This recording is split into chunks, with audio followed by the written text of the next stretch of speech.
Come up with me. Hup. Good boy. It seems to me that the noble soul of St. Patrick was made up of a combination of Old Testament figures. Just as Moses led the chosen people with his prophetism, so did St. Patrick bring the light of faith to the Irish. As Elias fought against the pagan priests of Baal with flames, so did St. Patrick confront the Druids with fiery zeal.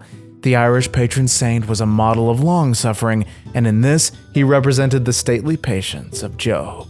This episode will cover St. Patrick's incredible prophecies about the Emerald Isle and the mysterious favors that he obtained from God during his 40 days of fasting in the mountains.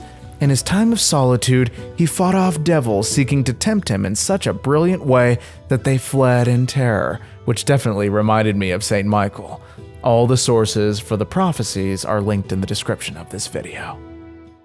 The Catholic Men's Podcast, helping you find good works of literature for the Catholic gentleman. From time to time in St. Patrick's life, he withdrew from the spiritual duties of his apostolate to devote himself wholly to prayer and penance. One of his chosen places of retreat was the island now known as St. Patrick's Purgatory, but our story takes place at another stunning location of solitude. In the far west of Connaught, there's a range of tall mountains which, arrayed in rugged majesty, bid defiance to the waves and storms of the Atlantic. At the head of this range arises a stately cone in solitary grandeur, about 4,000 feet in height. This mountain was known in pagan times as Eagle Mountain, but ever since Ireland was enlightened with the light of faith, it's known as Croagh Patrick, or St. Patrick's Mountain, and it is honored as the Holy Hill, the Mount Sinai of Ireland. St. Patrick, in obedience to his guardian angel, made this mountain his hallowed place of retreat. In imitation of Moses, he spent 40 days on its summit in fasting and prayer and other penitential exercises. His only shelter from the fury of the elements, the wind and rain, the hail and snow, was a cave or recess in the solid rock, and the flagstone on which he rested his weary limbs at night is still pointed out. The whole purpose of his prayer was to obtain special blessings and mercy for the Irish race, whom he evangelized. The demons that made Ireland their battlefield mustered all their strength to tempt the saint and disturb him in his solitude and turn him away, if possible, from his pious purpose. They gathered around the hill in the form of vast flocks of hideous birds of prey. So dense were their ranks that they seemed to cover the whole mountain like a cloud, and they so filled the air that Patrick could see neither sky nor earth nor ocean. St. Patrick besought God to scatter the demons, but for a time it would seem as if his prayers and tears were in vain. At length he rang his sweet-sounding bell.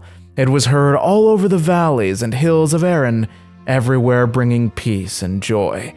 The flocks of demons began to scatter. He even flung his bell among them, at which they took to speedy flight and straightway cast themselves into the ocean. So complete was the saint's victory over them that the ancient narrative adds, for 7 years no evil thing was to be found in Ireland. The saint, however, would not as yet descend from the mountain. He had vanquished the demons, but he would now wrestle with God himself, like Jacob of old, to secure the spiritual interests of his people. The angel had announced to him that to reward his fidelity in prayer and penance, as many of his people would be gathered into heaven as would cover the land and sea as far as his vision could reach. Far more ample, however, were the aspirations of the saint, and he resolved to persevere in fasting and prayer until the fullest measure of his petition was granted. Again and again the angel came to comfort him, announcing new concessions. But all these would not suffice. He would not relinquish his post on the mountain or relax his penance until all were granted. At length, the message came that his prayers were heard, which were as follows. Many souls would be free from the pains of purgatory through his intercession. Whoever in the spirit of penance would recite his hymn before death would attain the heavenly reward. Barbarian hordes would never obtain sway in his church.